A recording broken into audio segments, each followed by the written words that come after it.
حضرت عبداللہ بن عمرو بن عاص رضی اللہ تعالیٰ عنہ سے روایت ہے کہ رسول اللہ صلی اللہ علیہ وآلہ وسلم سے نماز کے اوقات کے بارے میں دریافت کیا گیا تو آپ نے فرمایا فجر کی نماز کا وقت تو اس وقت تک رہتا ہے جب تک سورج کا ابتدائی کردار نمودار نہ ہو،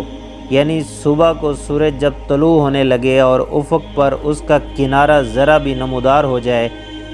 تو فجر کا وقت ختم ہو جاتا ہے، اور ظہر کا وقت اس وقت ہوتا ہے جب آفتاب بیچ آسمان سے مغرب کی جانب ڈھل جائے، اور اس وقت تک رہتا ہے جب تک کہ عصر کا وقت نہ آ جاتا ہو، اور عصر کی نماز کا وقت اس وقت تک ہے جب تک کہ سورج زرد نہ پڑ جائے اور سورج کا پہلا کنارہ ڈوبنے لگے، اور مغرب کی نماز کا وقت اس وقت تک ہوتا ہے جب آفتاب ڈوب کر بالکل غائب ہو جائے،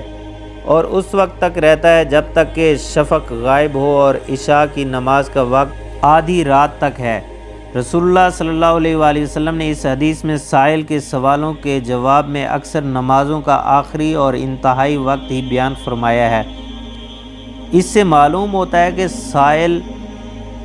غالب یہی دریافت کرنا چاہتا تھا کہ ان پانچوں نمازوں کے وقتوں میں کہاں تک وسعت ہے اور ہر نماز کس وقت تک پڑھی جا سکتی ہے، اور اس کا آخری وقت کیا ہے۔ ابتدائی وقت غالباً اس کو معلوم ہوگا۔ مغرب کی نماز کے بارے میں اس حدیث میں فرمایا گیا ہے کہ اس کا وقت اس وقت تک رہتا ہے جب تک کہ شفق غائب نہ ہو۔ آج کا ٹاپک یہی، امید کرتا ہوں کہ آج کی ویڈیو آپ کو پسند آئی ہوگی۔ آپ دوستوں سے گزارش ہے ہمارے چینل اسلام کی شان کو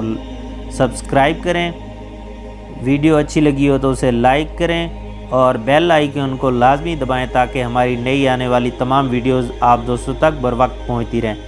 اگلی ویڈیو تک کے لیے اجازت دیجیے۔ اللہ حافظ۔ السلام علیکم ورحمۃ اللہ۔